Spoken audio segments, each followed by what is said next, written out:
And I said everything to my mom, and she said her opinion. And she said to me, please don't talk to Trish. I'm sorry, I listened to my mom. Bye.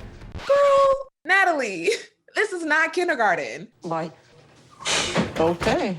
She caught herself walking out on Mike's mom, Trish, after the rough Thanksgiving they had at her house. She called me hooker, your mom. And without even knowing that Trish called her that for a fact, Natalie made this exit as dramatic I listened to my mom. Bye. as it could be. You always do this, Natalie. Just come out here and speak. Whew. We'll get into her meltdown She did nothing to you, so why are you acting like this? in just a few. I don't give a Plus, Brandon stands up to his parents in a way that we've never seen before. I thought you really understood. I'm tired of being treated like a child. Of course, this got Betty upset, There you go, you said it. but surprisingly, he didn't back down. As soon as we find exactly what we want, we're out of here. We're packing our stuff. Out of here? That's the way you're gonna tell your mom? Let's get into it. Hey, 90 Day Fans fam, it's Melicia. The moms had it rough this episode. I'm the big bad mommy. Let's go ahead and get into Natalie, who called her mom to tell on Mike's mom, Trish. When Mike was outside, Trish called me a hooker. Now, just for some context, last episode, Natalie thought she heard Trish call her a hooker, but she said she didn't want to clarify that at the time because she didn't want to ruin Thanksgiving. Oh, Michael. Oh, mother, we're out now. Oh. But now that the holiday is over and she and Mike are about to leave, Natalie still hasn't brought up this hooker situation. Instead, she is storming around the house, giving everyone the silent treatment. Natalie, I want you to pick a scarf. No, I don't. Why? I talked to my mom. I explained how we beautifully spent our celebration. And I said everything to my mom. And she said her opinion. And she said to me, please don't talk to Trish. A woman who insulted you for no reason is not supposed to talk to you anymore. I'm sorry. I listened to my mom. Bye. Natalie really needs to go be an actress. That's what she wants to do. She should do it. No, I don't. She can channel all that energy right there on someone's stage or screen. All Mike's mom really could say was, Okay, whatever. It's not just Trish calling me a hooker. It's all that she done to me. You having a major malfunction or what? Natalie, Sorry, what? you're acting like a child right now. What's going on? Natalie, I don't know what I said or did that would hurt your feelings. Trish, 2 days before me and Michael got married, you called me crazy and you said that you don't want me to marry Michael. When we arrived this time, I don't understand these jokes you make towards me. What jokes? just say hooker. I thought you called me a hooker. I don't understand why she was so silent about it. This is also proof that when you don't deal with what's really bothering you, it starts messing with your mind.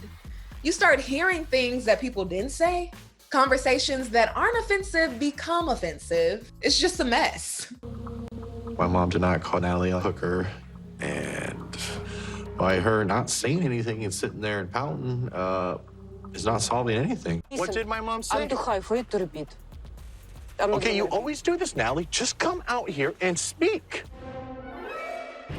Natalie in this death stare. At this point, Mike turns off his sweet, frustrated voice I guarantee you it was a misunderstanding. and goes off. What was disrespectful? Answer the question. Natalie went on to say that she basically didn't like when Trish told her she should be an interpreter. What about what I want, my dreams? What about... I understand that, but right now with COVID and everything, you could still do this until it's time for you to go work on the dreams. By the way, Trish only recommended the job because she felt like Mike could use some help. I will choose the job I want. But why is my mom being disrespectful It's for us giving... It's not disrespectful to try to help you. She did nothing to you, so why are you acting like this? I don't give a about people who hate me and cancel my wedding and call me bad names for no reason. I don't care. I just know for sure I'm not standing it. So bye. See you never. If the rumors are true that Mike and Natalie are no longer together, She did nothing to you, so why are you acting like this? this had to be the moment where ending the relationship was decided. At least mentally. You sit back there and pout all you want. Ridiculous. Get it done, Michael. Give her $5,000 and send her back to Ukraine. Disrespect. Epitome of disrespectful you are.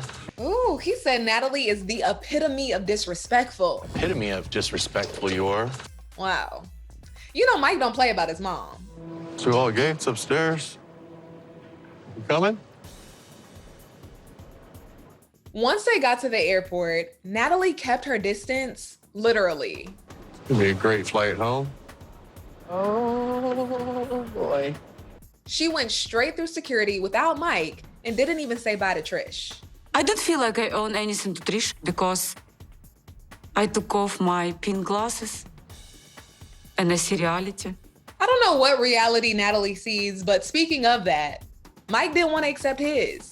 So what time is it right now? 1 o'clock. And you have to get on the plane at what time? 1:45 it loads. You want to go through? Nope. While this love story continues to unwind, let's move on to Brandon, who is over here trying to cut the umbilical cord. We'll do our best to just respect your wishes and What do you mean, do your best? Last episode, his parents agreed to not combining his dad's birthday party with a wedding celebration for him and Julia. We don't need anything like that. But they didn't end up sticking to their word. Instead, they thought it would be cute to surprise them. it's so beautiful. Oh my gosh. Wow. So we got to Dad's birthday party, and as we enter the room, there's all this cool decorations. Some of it looks like it's for a birthday party, but some on the other side of the room look like it's for a wedding. We have half for your dad for turning 70 and half for you guys just married.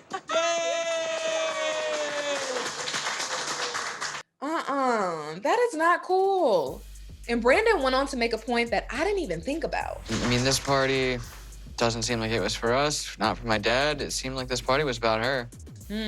That makes sense. Why else would you throw a party for someone who asked you not to? That's the #1 rule in party planning. Don't do that. Wait, we got some special guests here. Oh, look. Ron and Betty went as far as inviting Brandon and Julia's wedding officiant to the party. Brian here. Well, I like Brian. Him's so nice, but why him here? Of course, all of this had Julia pissed. It's so annoying. It's an uncomfortable position for anyone to be in, because then you're pressured to act like you're actually happy about the party. And some people aren't good actors. I don't want to look stupid in front of my family. They didn't have anything to do with this, so. Brandon was willing to talk to his mom about this later. And we have cake. And we have cake. But then Betty brought out a wedding cake, and she asked the wedding officiant, Brian, to get up and give a speech. So she basically did everything she said she wouldn't do.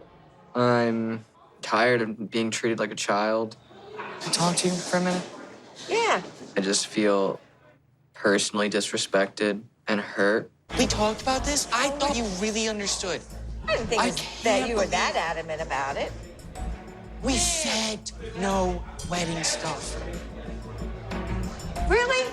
He would have never have done that if Julia hadn't been there. And I'm really starting to think that she's trying to turn him against us or against me. Betty is once again trying to turn Brandon into this child who can't think for himself. Of course, we talk about it later. If she give more surprise, I just leave this party. Yeah, I'm sure Julia's anger was part of why he spoke up. But beyond that, who wants to be treated like their voice and opinions don't matter or aren't taken seriously? This is just not respect what we want. And happy birthday, Ron, and we leave this party. Fine. Julia loves to have Brandon walk out on people. She had him walk out on his friend Melanie and her boyfriend at dinner, which I will say was warranted. But walking out on this party, not so much. That's very rude. Although I understand why they're angry, I don't think it would have hurt them to stay, or at least say bye to the guest. But I will tell you this.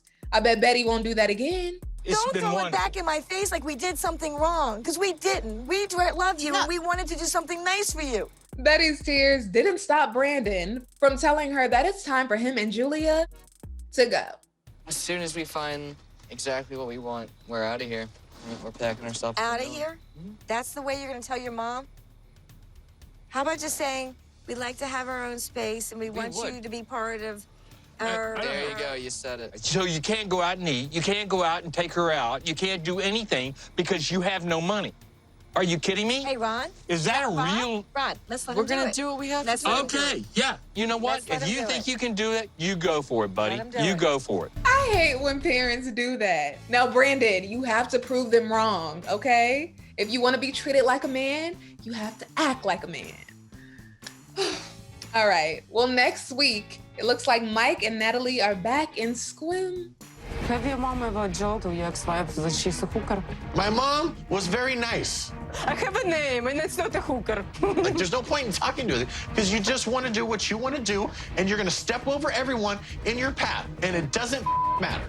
When Natalie gets like this, it's just impossible to even have a conversation. That's just not right. All right, 90 Day Fans fam. To make sure you stay updated on all the latest news coming out the 90 Day universe, make sure you stick with ET because we are covering it all. I will see you next time.